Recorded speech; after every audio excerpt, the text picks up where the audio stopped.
Perfecto. Bueno, en primer lugar, buenas tardes, buenas noches a todos. Queríamos pedir disculpas por los inconvenientes. En realidad, nunca nos había pasado esto, pero bueno. Eh, Queríamos hablar un poco hoy de disfunción encefálica aguda y de delirio en la UCI. En primer momento lo queremos es decir que estamos acá con la licenciada Cintia Lecor.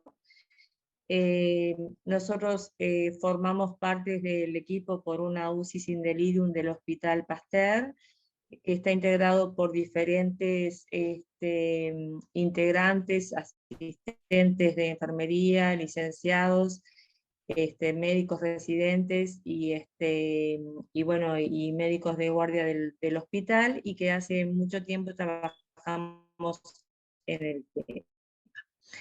Bueno, en primer lugar, lo que queríamos es un poco transmitir el concepto de que la cognición se transformó en una preocupación sanitaria del siglo XXI,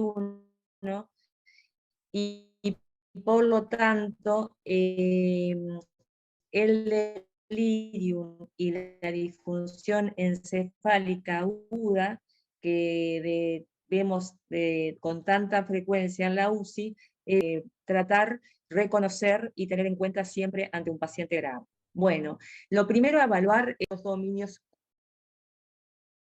que vamos a ver cómo los podemos detectar. La disfunción encefálica aguda siempre va a depender del equilibrio entre la anoxa, o sea el insulto, sea trauma, sea infeccioso, o de otra etiología o cirugía, y la reserva funcional del paciente, la reserva funcional cerebral. Del equilibrio entre la anoxa y la reserva funcional cerebral va a depender el grado de disfunción encefálica aguda que va a presentar el paciente. La expresión de disfunción encefálica aguda actualmente es conocida por varios síndromes. El delirium es, como dijimos, el más frecuente y el más conocido, pero también está el coma y la catatonia, que es un síndrome neuropsiquiátrico, pero además del delirium, el coma y la catatonia está la agitación y otros trastornos neuropsiquiátricos que comparten un síndrome que integra varios grises de las alteraciones neuropsiquiátricas que también debemos tener en cuenta en el momento de valorar el estado mental del paciente crítico. Bueno, ¿cómo podemos valorar este estado mental? Lo vamos a valorar a través de diferentes escalas que vamos a ir nombrando, que ya ustedes la conocen, y que vamos a ir desarrollando a lo largo de la charla. Estas escalas, la más conocida obviamente, que es la escala de RASS, que es la escala de Richmond, de agitación y de sedación, y que a través de esta, que es una de las que más vamos a utilizar, podemos valorar si el paciente tiene un RASS bajo, podemos ver si el paciente está en situación de coma, o sea, en un nivel no cuantificable de las pruebas cognitivas. Este coma puede ser expresión o no de una disfunción encefálica. Y por encima de un RASS mayor a -4, o sea, de -3 a +3, entran todas las alteraciones con rangos de anomalías de cognición, que son las anomalías de cognición cuantificables, y de acá podemos valorar si el paciente tiene un delirium, si está lúcido, si está agitado, o puede tener otros trastornos psicomotores como la catatonía u otras alteraciones neuropsiquiátricas que son expresión de la disfunción encefálica aguda. Bueno, rápidamente, para saber que tenemos que empezar a incorporar en la práctica clínica de la UCI, la catatonia, que capaz que algunos de nosotros ya hemos visto en algunos pacientes, es un síndrome que es de origen psiquiátrico. O sea, es un síndrome psiquiátrico que se presenta en enfermedades psiquiátricas, pero que actualmente que se considera que el 10% de los pacientes hospitalizados con enfermedades graves pueden tener como expresión de disfunción encefálica aguda este síndrome, la catatonía. ¿Qué herramienta se utiliza para evaluar este síndrome psicomotor? Es una herramienta que la vamos a empezar a aplicar, que se llama Bush Francis, que tiene diferentes ítems, pero que lo importante es que comparte junto con el CANICU, que es la herramienta que utilizamos más habitualmente para medir delirium y evaluar el delirium, comparte varios aspectos, o sea que pacientes que tienen disfunción encefálica pueden expresarse con delirium y a la vez tener un síndrome catatónico. Por lo tanto, como concepto, cuando nosotros vemos un paciente con un estatus mental que no nos queda claro, que no está agitado, que no está en coma, que valoramos el CANICU y no está confuso y a veces está con ese estado que abre los ojos pero no fija la mirada, a veces con un mutismo, a veces un poco rígido, y en un estado que en realidad no nos queda claro que puede evocar a un síndrome catatónico, tenemos que saber que tenemos que descartar como primer punto que ese estado neurológico tenga una base orgánica y no catalogarlo como un síndrome psiquiátrico. El otro síndrome que expresa la disfunción encefálica aguda, que es de alta incidencia también, es el coma. El coma tiene varias causas, como ustedes saben, pero acá vamos a hablar del coma como causa de disfunción encefálica aguda. Y ustedes pueden preguntarse, ¿pero qué coma es expresión de disfunción encefálica aguda? Bueno, es aquel coma que no tiene una causa estructural, una causa directamente una intoxicación, algo que nosotros sepamos que no tiene una causa clara de coma, y que tenemos que ir a buscar que ese paciente que no lo podemos despertar, que tiene un Glasgow menor a 8, puede tener una disfunción encefálica y que puede ser causa de un cuadro infeccioso o un cuadro o de diferente etiología y que tenemos que ir a buscar.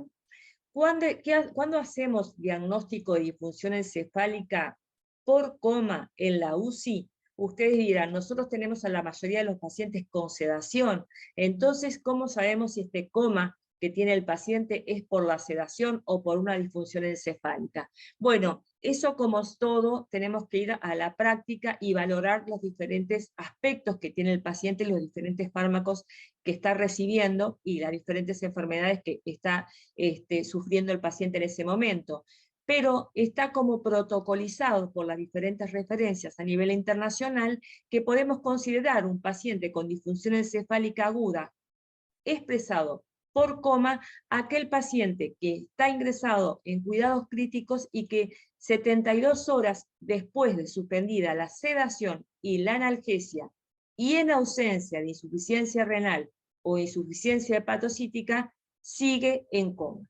O sea que aquel paciente que una vez que nosotros suspendemos la sedación y la analgesia y persiste en coma por más de 3 días, en ausencia de estas fallas, tenemos que estar valorando si no existe una disfunción encefálica que sea la responsable de ese estado comatoso.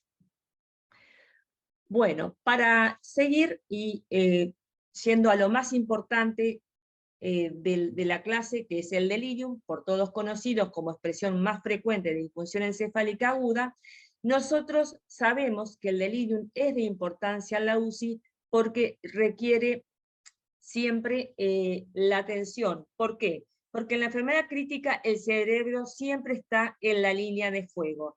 Y el delirium como expresión de disfunción encefálica es la primera disfunción en aparecer y la última en desaparecer, constituyendo siempre una señal de alerta en el paciente grave. Bueno, cualquier cambio agudo en el estado mental de un paciente en estado crítico lo debemos considerar delirium hasta demostración de lo contrario, ¿verdad? Y eso lo vamos a ver siempre que nosotros vayamos a evaluar el nivel de conciencia, que como vamos a ver, lo vamos a hacer a través de diferentes herramientas que vamos a mencionar posteriormente.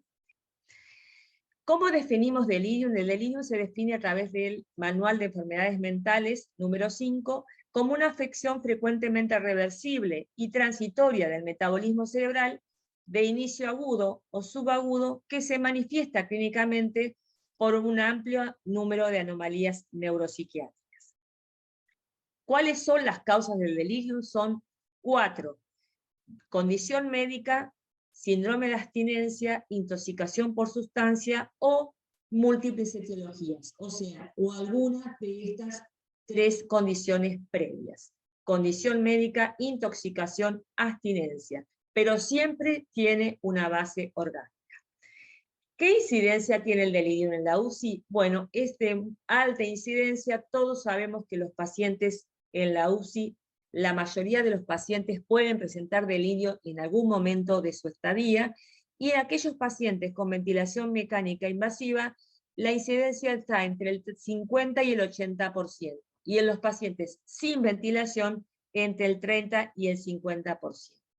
En un estudio realizado en el Pasteur en el año 2017, la incidencia del delirium fue de 80% en aquellos pacientes en ventilación mecánica invasiva. Estos pacientes también tuvieron un aumento de la ventilación mecánica, de los días de ventilación mecánica, un aumento de los días de estadía en UCI, de estadía hospitalaria y de mortalidad, lo que coincide con también otros trabajos realizados a nivel mundial. En otros de los trabajos también realizados posteriormente, denominado por una UCI sin delirium, acá se midió los pacientes con delirium que estuvieran ventilados y los que no estaban ventilados. Los pacientes en la población global tuvieron una incidencia de delirium de 42%, mientras que aquellos que estaban en ventilación mecánica de 77%. O sea que en suma, 8 de cada 10 pacientes en ventilación mecánica presentan delirium y 5 de cada 10 pacientes que no tienen ventilación mecánica presentan delirium. El delirium determina mayor mortalidad, tanto intra-UCI como hospitalaria.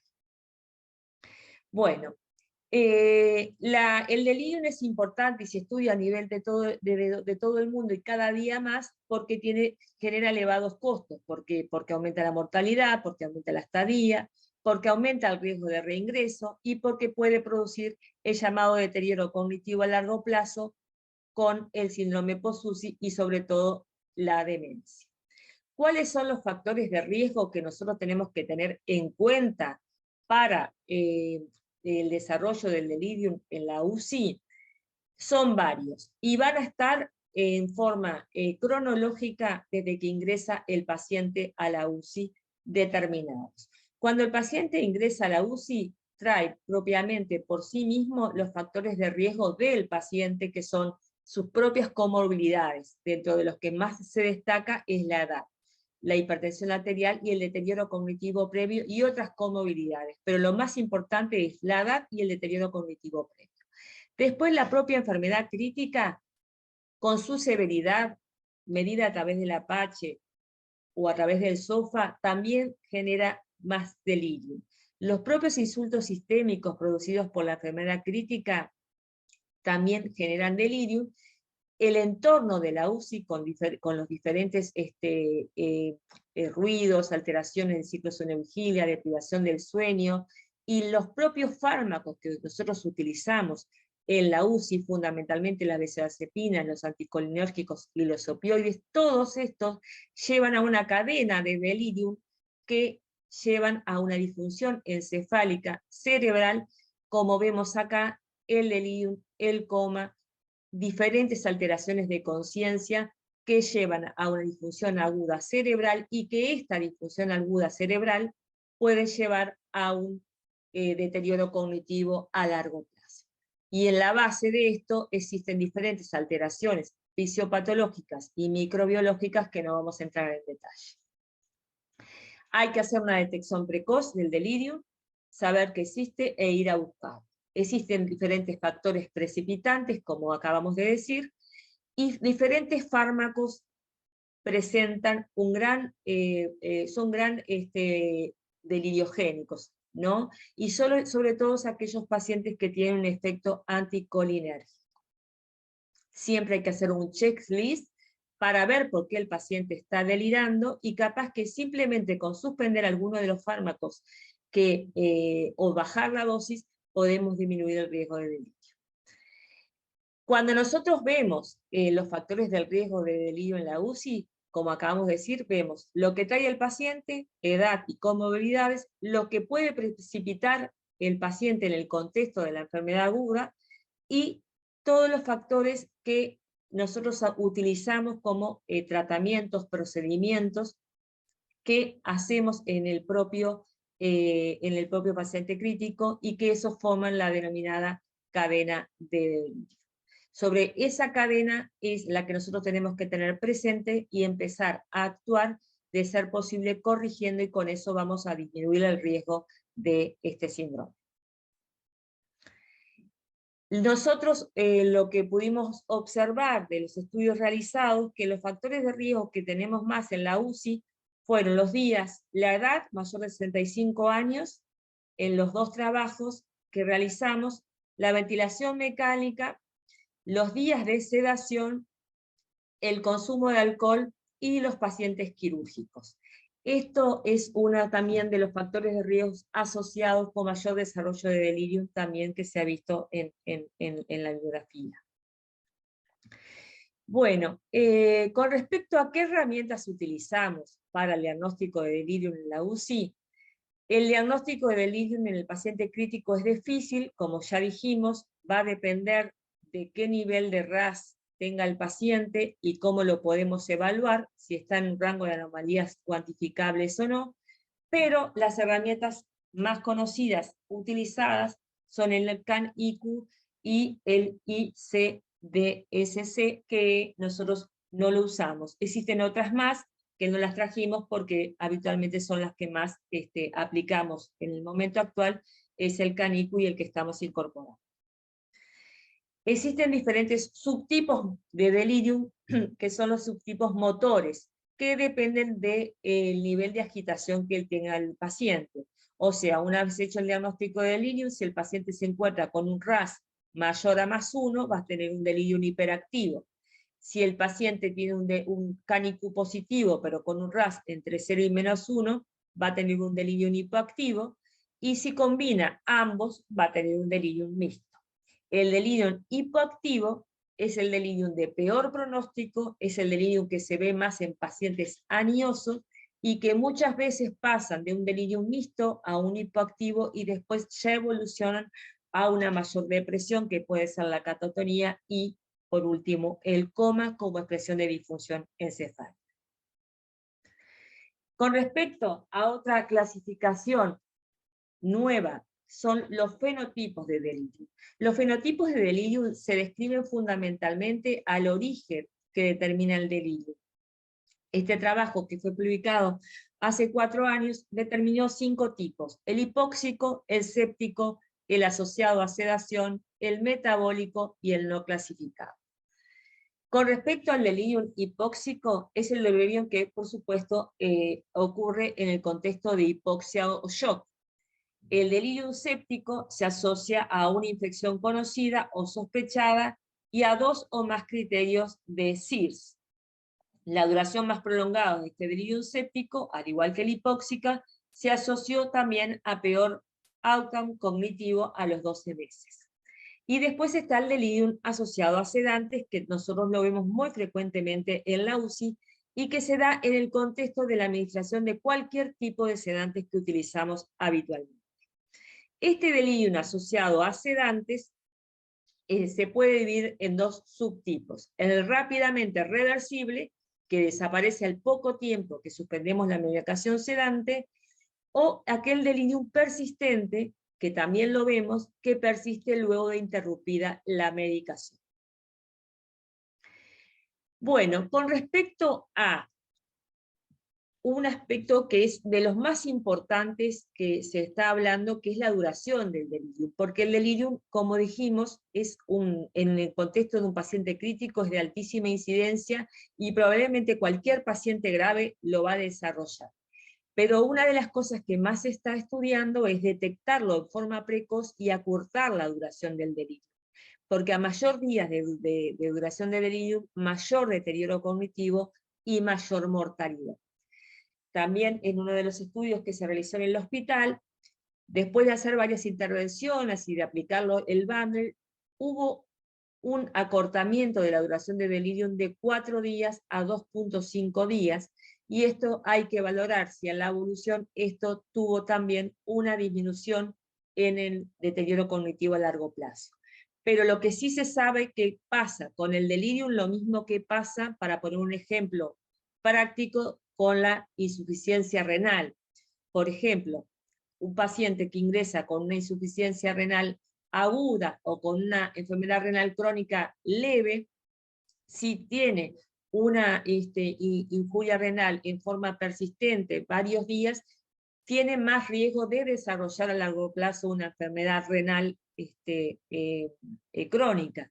Bueno, con el delirium pasa un poco lo mismo, porque el delirium comparte modelos fisiopatológicos parecidos a la demencia, por eso se enfoca actualmente el estudio de la detección y el acortar la duración, porque mayor duración de delirium determinaría que ciertos sistemas que subyacen en la expresión del mismo tuvieran un mecanismo de no retorno y una disrupción de ciertos sistemas que podrían determinar el deterioro cognitivo a largo plazo. O sea que la duración del delirium es muy importante, o sea, detectarlo, identificar los factores y acortar la duración con el tratamiento que sea necesario. Con respecto al tratamiento del delirium, existe un tratamiento no farmacológico y un tratamiento farmacológico. Para empezar el tratamiento no farmacológico, vamos a invitar a Cintia, que está acompañándome acá, que va a empezar a charlar sobre el tratamiento no farmacológico del delirium. Buenas tardes. Bueno, la principal función del equipo multidisciplinario dentro del tratamiento no farmacológico del delirium es potenciar el rol al pie de la unidad del usuario, enfocado en el cuidado de su entorno y de la familia. Prevenir los factores de riesgo, evitando la aparición del delirium. Y cuando decimos los factores de riesgo que hoy Patricia nombró, son los predisponentes, ¿verdad? Porque los predisponentes no, los precipitantes. Los predisponentes son los que ya traen y no los podemos cambiar. Pero los precipitantes son los que nosotros vamos a sumar dentro de la unidad y en los que podemos actuar. Lo más importante es usar los protocolos, escalas y guías para la valoración del dolor, la agitación y el delirio. ¿Qué hacemos nosotros todos los días en la UCI? Bueno, es eso, es la aplicación del bundle, la ruta cerebral, con la utilización de las escalas.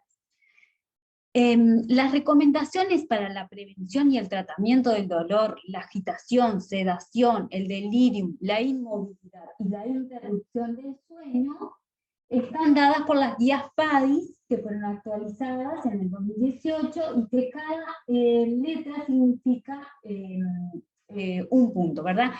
Valorar el dolor, la agitación, el delirium, la inmovilidad y el sueño de cada uno de los pacientes.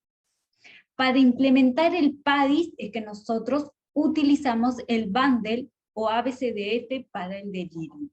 ¿Qué es esto? Es el conjunto estándar de medidas no farmacológicas que se utilizan con el objetivo de disminuir el riesgo de delirio.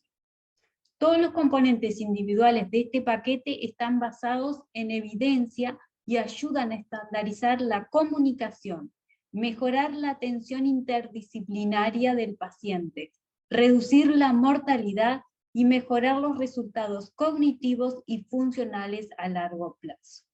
Este paquete ayuda a mantener como centro de atención al paciente y a su familia. El ABCDF bundle, por cada una de sus letras, vamos a ver. A es para evaluar y prevenir el manejo del dolor. B, el ensayo del despertar diario y destete de la ventilación mecánica invasiva. C, la elección de la analgesia y sedación. D, evaluación y prevención y manejo del delirium.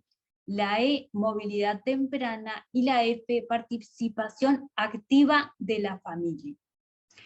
Dentro del tratamiento farmacológico versus el no farmacológico, encontramos muchos beneficios.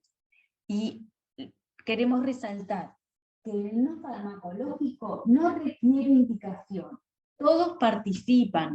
Cuando decimos todo, es el paciente, la familia, el enfermero, el médico, todo el equipo. No tiene efectos adversos. Es por tiempo indeterminado. Estimula el sensorio de los usuarios. Aumenta la movilidad y no genera gastos. ¿Qué necesitamos nosotros para realizar este tratamiento no farmacológico? Principalmente ingenio, ideas, disposición, empatía, respeto, tiempo y humanidad. ¿Cómo lo hacemos?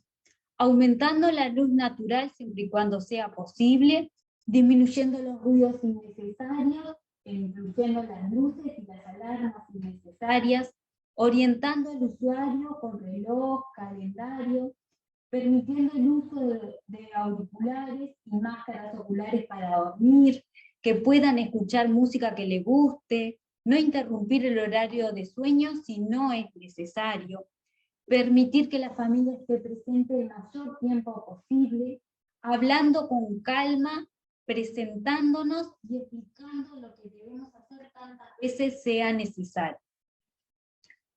Nos preguntamos, ¿precisamos mucho material para esto? En realidad no.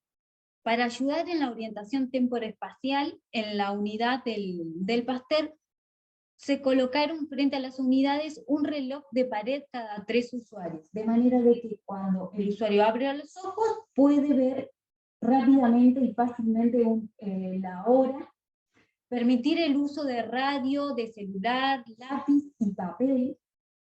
Para la movilidad temprana están los sillones, hay banquetas, la grúa para levantarlo y por supuesto el equipo de fisioterapia que nos ayudan mucho. Para dormir implementamos antiparras y tapones auditivos, además de disminuir, como dijimos hoy, la intensidad de las luces y alarmas sonoras. Escuchar música que le guste al paciente en los dispositivos pequeños que ahora se permiten. Por ejemplo, también si el paciente se le administró una medicación para dormir, por supuesto que en el horario nocturno no le vamos a hacer un baño, porque si no estamos haciendo algo contraproducente, lo vamos a despertar. Continuando con el bundle, en las intervenciones, diariamente, cuando vamos a valorar a los usuarios, nos preguntamos, ¿se despertó el paciente en el día de hoy? ¿Sí? ¿No? ¿Y por qué? ¿Cuál fue la razón de que no se inició el destete, de que no se le hizo una ventana de la sedación, que no se coordinó esa interrupción?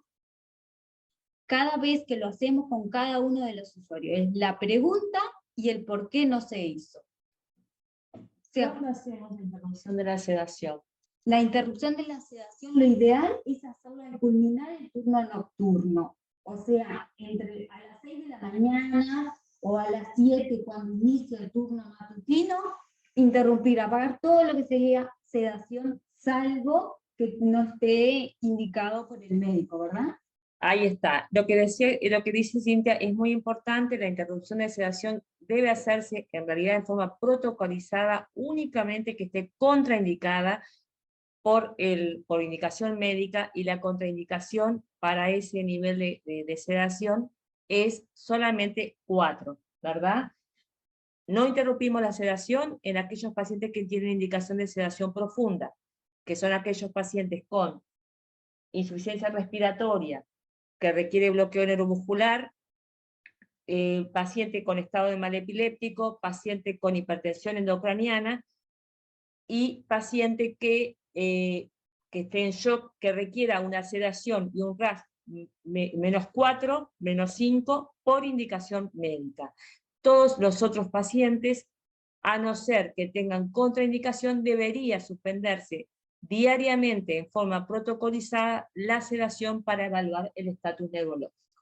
De esta forma, una vez que el equipo médico pasa a valorar a los usuarios, lo pueden valorar en su estado mental lo más normal posible, ya que no tendría sedación. Las intervenciones para el delirium es, ¿se aplicó la escala de dolor, sí o no? ¿Tiene dolor? ¿Se aplicó el Kamiku? ¿Cómo dio ese Kamiku? el paciente usuario requiere apoyo audiovisual, y es si necesitan, realmente tienen esas cosas en la unidad, porque muchas veces pretendemos que hagan cosas, pero no tienen los elementos que ellos necesitan diariamente. Continuando con cada una de las letras del bundle, es evaluar el sueño, como dijimos, si el usuario durmió, porque muchas veces queremos que se realice, pero no durmió toda la noche. Eso es importante cuando el equipo de enfermería deja anotado, o que después se sugiere también, a ver, algo para que pueda descansar. No hablamos de sedar, sino de descansar, que no es lo mismo, porque si el usuario ya viene habitualmente con medicación para dormir, es muy probable que no duerma dentro de la unidad, más con todo lo que nosotros estamos haciendo, y además estamos también trabajando dentro del menor ruido posible. Bueno, si recibe la medicación, si tiene antiparras, si tiene los tapones auditivos. Continuando con el bundle, las letras E y F, es el ejercicio temprano, movilidad y familia. Bueno, es preguntarnos, hoy se sentó el paciente en cama, no levantado de la cama, ¿lo sentamos en la cama? Pues si ayer lo sentamos en la cama, hoy lo podemos sentar al sillón, lo podemos incorporar, parar a los pies de la cama, caminar un poquito. Y la F, que es tan importante en la familia, es saber si recibió visitas, y si fue por un tiempo prolongado, y si no las recibió, ¿por qué no las recibió, no? ¿Qué más necesita ese usuario para poder estar lo más cómodo y más parecido o contenido a lo normal? Y bueno, nosotros siguiendo con, con el bundle de delirium, como estamos hablando acá con Cintia, es importante lo de la familia y bueno, obviamente lo que se llama ICU Liberation es tratar de paciente sacarlo lo más precozmente de la unidad, y si no se puede sacar, traer sus cosas personales, su familia, sus fotos, para que el paciente se reoriente y disminuya el riesgo de delirio. Y siguiendo con las guías PADIS, vamos a valorar rápidamente las cosas que tenemos que tener en cuenta, como son el dolor, la agitación y el delirium, que forman parte de estas guías. Con respecto al dolor, como dijo Cintia, siempre que hay que aplicar las escalas de dolor que la aplica enfermería.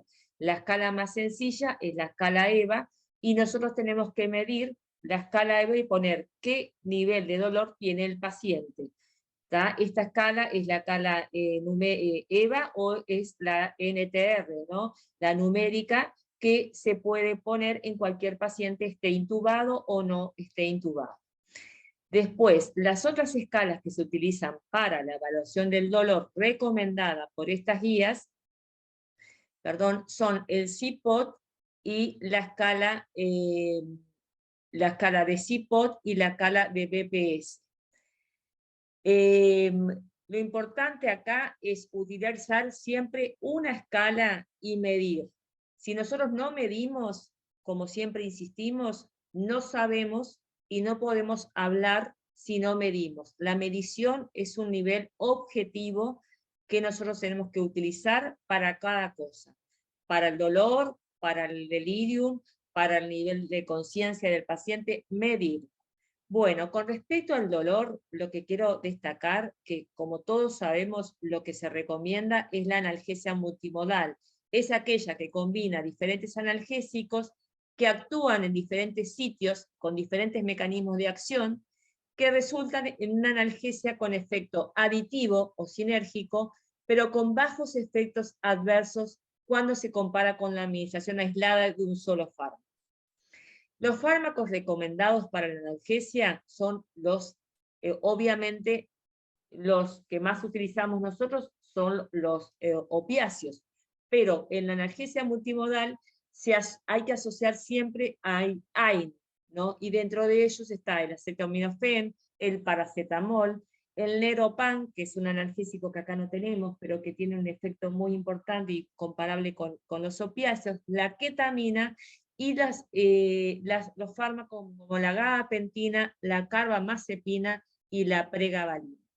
El control del dolor es fundamental porque el 50% de los pacientes sufren dolor aunque tengan goteo de analgesia y de rescate en la UCI. Y aparte es una causa importante de agitación y de delirio. Pasando a la agitación, como dijimos, la agitación se evalúa a través de la escala de RASS.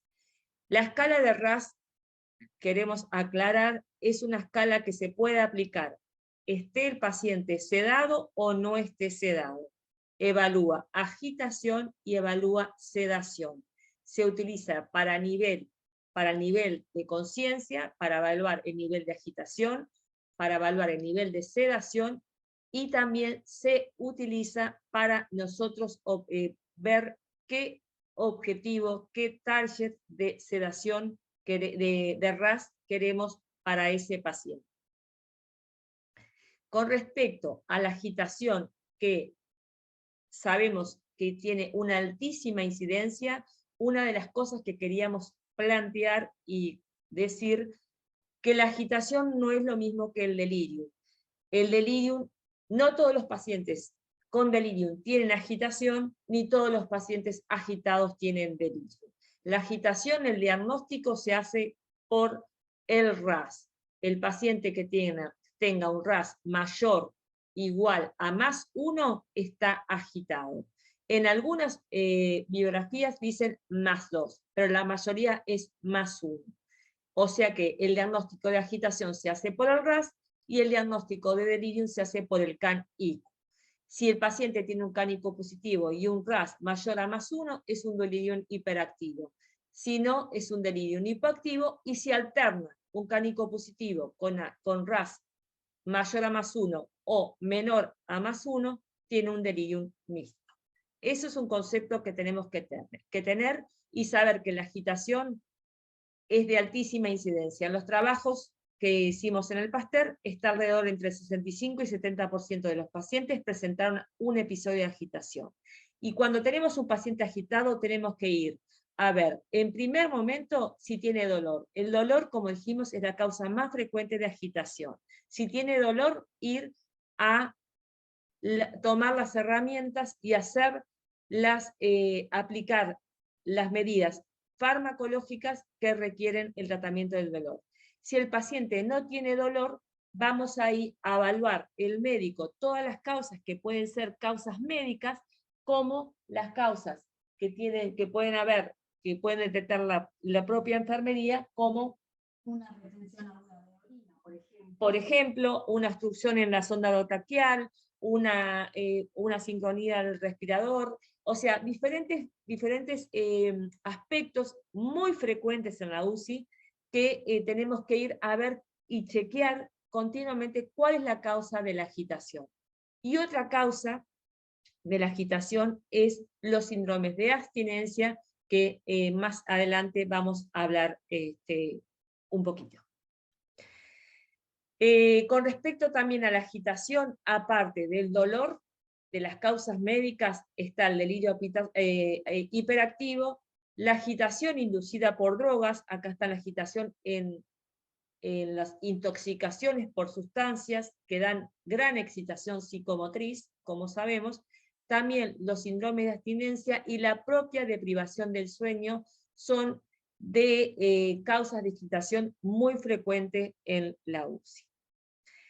Nosotros, uno de los estudios también que se hizo en el Hospital Pasteur, que lo hicimos con todo el equipo y con Ignacio Gutiérrez, es un estudio de agitación en dos etapas, y este estudio lo que mostró, si pueden ver acá, que el uso de tabaco y las drogas de abuso, las dos tuvieron mayor incidencia de agitación.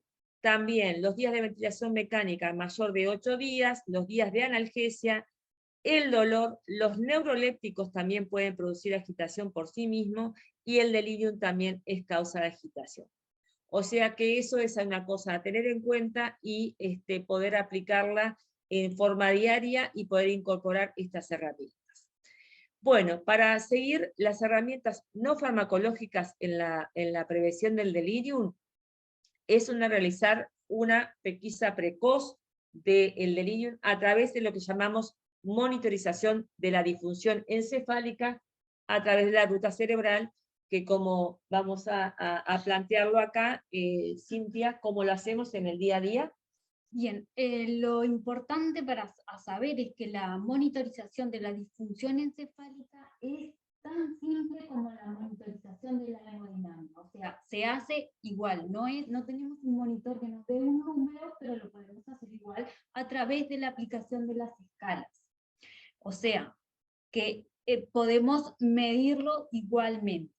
La ruta cerebral es la aplicación de las diferentes escalas, es el procedimiento sistematizado. O sea que se debe hacer a diario. ¿Y qué escalas utilizamos nosotros? Utilizamos la escala de Glasgow, la escala de RAS y la escala CAM-IQ.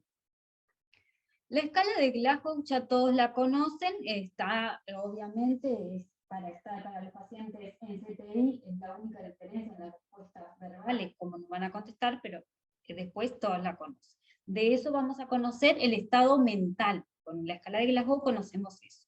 Con la escala de RAS, como ya la explicó Patricia, el estado de agitación nos va a dar el nivel de conciencia del paciente, si requiere o no más o menos sedación. Y la escala CAM-IQ es la que va a valorar si el paciente realmente tiene o no un delirio. Obviamente, el objetivo del nivel de conciencia es evaluar el RAS actual que tiene el paciente y el RAS objetivo al que queremos llegar. O sea, que diariamente, cuando nos enfrentamos a un paciente, el equipo tiene que definir qué RAS tiene ese momento del paciente, como lo dijimos hace un ratito, y qué RAS objetivo queremos para ese paciente.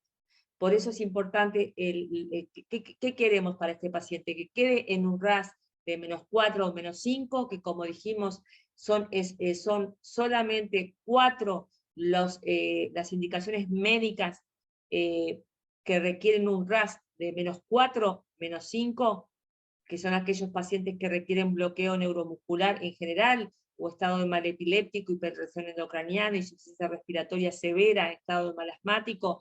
Esos pacientes son los que requieren un RAS -5, pero los otros requieren un RAS 0 a -1, -2, porque lo que se preconiza es una sedación consciente. O sea que el RAS lo aplicamos para evaluar en dónde estamos y hacia dónde queremos ir de acuerdo a cada situación clínica en el momento de la evaluación del paciente.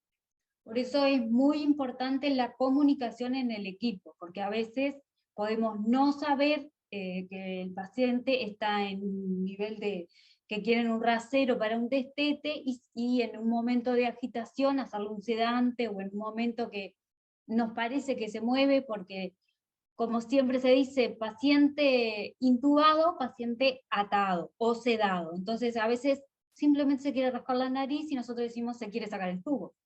Y ya lo sedamos. Bueno, esta es la escala CAM-IQ que nosotros tenemos en cada historia, la pueden ver adosada a cada historia, o está en el computador también, o la pueden buscar. La escala CAM-IQ es la que nos va a permitir realizar el diagnóstico de delirio. ¿Quién va a hacer el diagnóstico de delirio? Todos los que estamos en el equipo lo podemos hacer, no es que lo tenga que hacer el médico por ser un diagnóstico, o que lo tenga que hacer el enfermero porque es el que está más tiempo con el paciente, no, lo podemos hacer todos, cualquiera lo puede hacer. ¿Qué nos va a decir el CAM-IQ? Nos va a permitir evaluar el estado mental, que es lo primero que decimos que lo hacemos con el Glasgow, es saber si el paciente tiene un cambio agudo o fluctuante del estado mental. ¿Qué quiere decir? Que yo voy a hago el Glasgow y me da un Glasgow 13 y después me da un Glasgow 8, un Glasgow 5, o sea que ahí existe un cambio agudo, es fluctuante.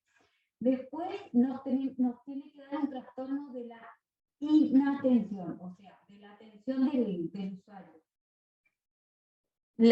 Esa indicación, esa es el punto 2 del CAM-IQ, lo vamos a hacer a través de unas letras.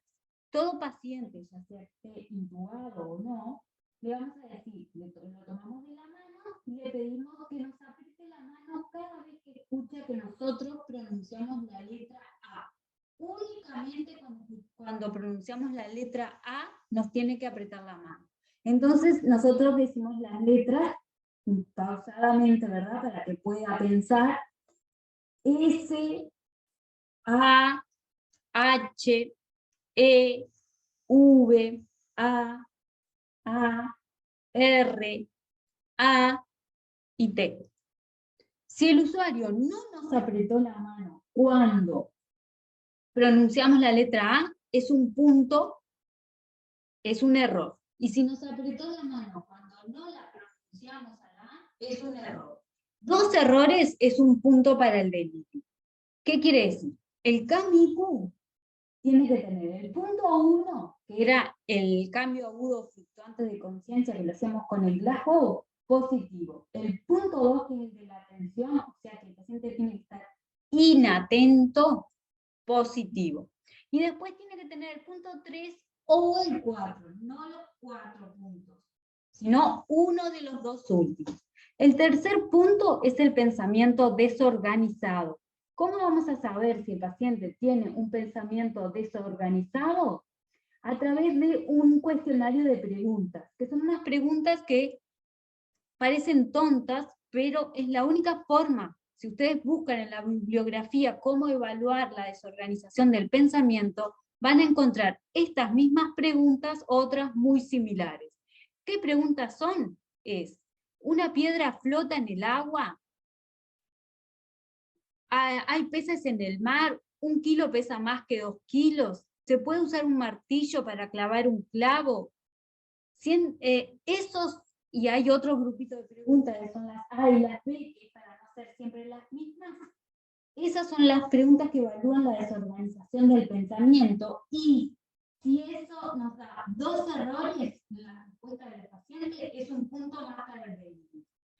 Y después, lo que nosotros vamos a pedir es el nivel de conciencia alterado, que es el otro punto, es el 4, y esto lo vamos a saber con el RAS. Si tiene un RAS diferente a 0, ya tiene el nivel de conciencia alterado. Importante, para diagnosticar el delirio, el CAM-IQ tiene que tener el punto 1 positivo, el punto 2 positivo, y uno de los 2 últimos puntos positivo, o sea, el 3 o el 4. No tiene que tener los 4 puntos positivos, sino que siempre 3. ¿Qué pasa?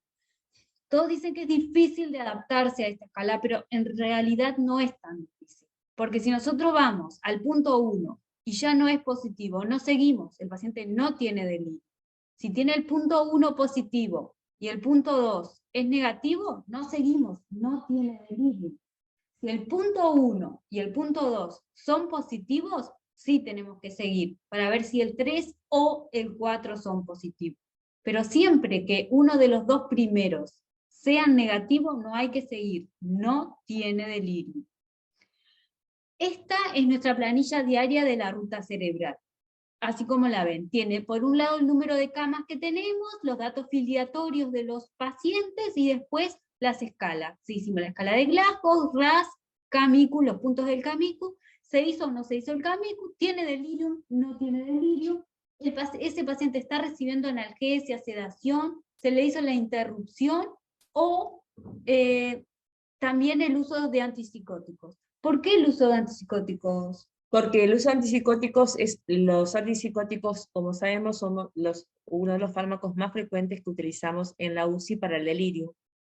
Y tenemos que dejarlos registrados si lo utilizan. El paciente, si lo aplicamos. Si el paciente venía recibiendo antipsicóticos, hay que reinstalárselos.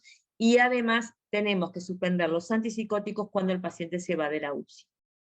¿Por qué hay que suspenderlos? Porque tienen mayor mortalidad, mayor morbilidad y no son necesarios una vez que el paciente supere el cuadro de disfunción encefálica alta. Para seguir con el tratamiento del delirio en la UCI, hablamos de las medidas no farmacológicas, que fueron las que planteó Cintia, el tratamiento no farmacológico con la intervención multicomponente, y evitar fundamentalmente los factores de riesgo modificables y disminuir el uso de sedantes, y el tratamiento no farmacológico, que son los antipsicóticos, las benmedetomidina y otros fármacos que vamos a charlar.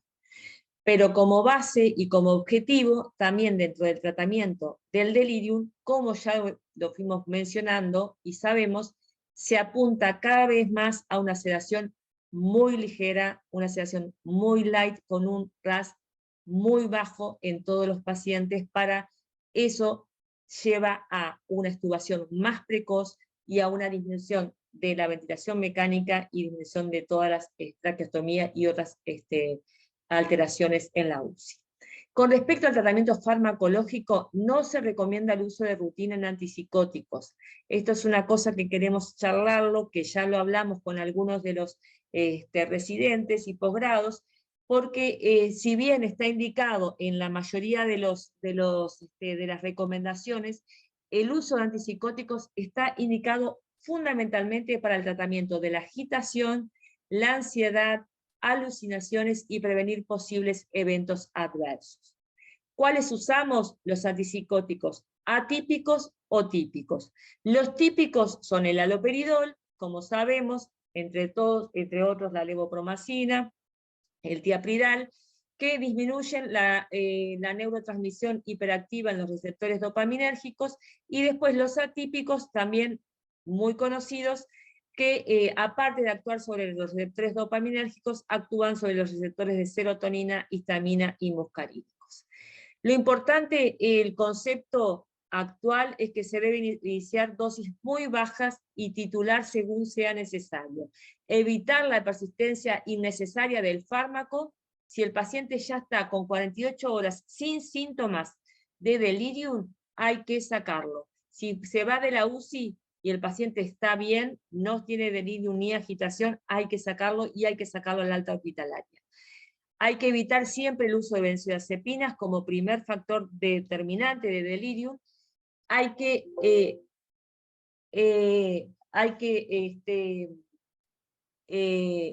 usar dosis efectivas más bajas, y los efectos adversos, evitar efectos adversos extrapiramidales, como son la prolongación del QT.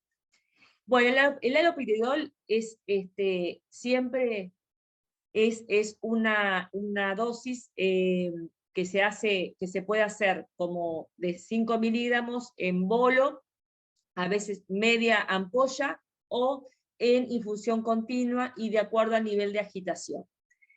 En el delirio hipoactivo, una vez diagnosticado el delirio hipoactivo, se debe tratar solo si hay agitación, alucinación o ansiedad, como dijimos recién. El otro fármaco que utilizamos es la desmedetomidina, que es un alfa-2 adrenérgico, que la desmedetomidina tiene como propiedad que es sedante, analgésico y no produce depresión de conciencia, y que además se puede utilizar como destete de la desmedetomidina la clonidina, que es también un alfa-2 adrenérgico. El otro fármaco para utilizar en la sedación es el propofol, que también se puede utilizar en forma continua o en bolos, que hay que controlar la hipotensión y la bradicardia. También hay que controlar el síndrome de difusión de propofol y de triglicéridos, y que siempre se tiene que asociar también a benzodiazepinas por vía enteral, porque tiene un efecto muy corto y al suspender puede producir agitación. Bueno, con respecto a la sedación en nuestra UCI, lo que vimos también, que la sedación determina mayor delirium en todos los trabajos que hicimos. Mayores días de sedación, mayores días de delirio.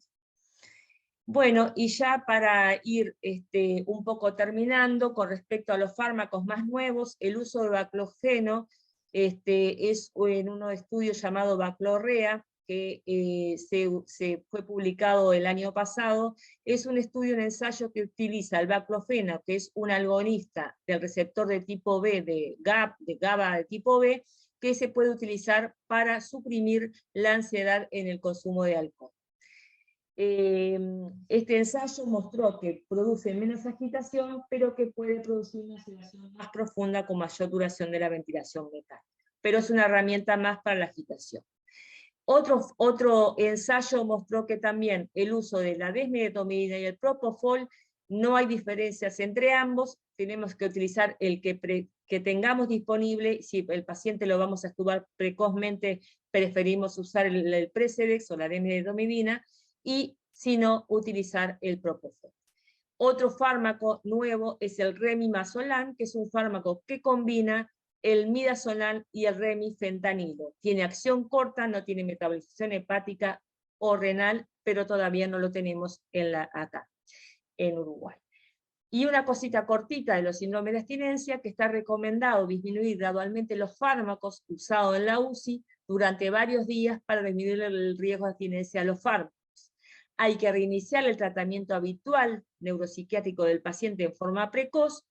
En los pacientes con abstinencia al alcohol, es en los únicos que tenemos que usar benzodiazepinas. Sabemos que las benzodiazepinas actúan sobre los receptores GABA, y son la única indicación, tanto la abstinencia alcohólica como la abstinencia a benzodiazepinas. Pero también, eso es para otra clase, en los pacientes con abstinencia a cocaína y pasta a base de cocaína, que son policonsumo, como tienen una hipodopaminergia central, también es recomendable usar el uso de benzodiazepinas por vía intravenosa y por vía enteral. Con respecto a la abstinencia a opioides, tenemos la buprenorfina y la metadona, son dos opciones que se utilizan para tratar la abstinencia a opioides. La introducción de metadona por vía enteral durante el destete de fentanilo también se recomienda con una disminución de los días de ventilación mecánica. Y con respecto a la abstinencia al tabaco, recomendamos asociar fármacos para el reemplazo de la nicotina, como los parches, y también tenemos para la agitación la clonidina, que dijimos que tiene efecto alfa-2 adrenérgico, al igual que la desmedetomidina, que ayuda a normalizar los cambios hemodinámicos y respiratorios inducidos por los síndromes de abstinencia, o sea, cuando están hipertensos y taquicárdicos los pacientes. Se usa como destete de la desmedetomidina, y otro fármaco también muy utilizado es el valproato, que la única contraindicación que tiene es la plaquetopenia y la falla hepática. Diferentes situaciones clínicas, para ir rapidito, la edad. La edad y el delirium es mucho mayor en los pacientes añosos. Este es otro trabajo que realizamos y vimos que los pacientes mayores de 65 años tienen mucho mayor incidencia de delirium y mayores complicaciones y deterioro cognitivo a largo plazo. También otro trabajo que hicimos de post-UCI, que este es el trabajo de la monografía del doctor Banchero, vimos que los pacientes que tenían delirium, la tercera parte de los pacientes desarrollaron deterioro cognitivo evaluado a través del Mini-Mental y de la escala de Pfeiffer. Otro aspecto que queríamos valorar es el delirium perioperatorio, saber que cualquier paciente sano que cursa por una cirugía puede ser delirium perioperatorio, pero que este es mayor en aquellos pacientes con mayor edad o con un estado cognitivo previo en forma deteriorada.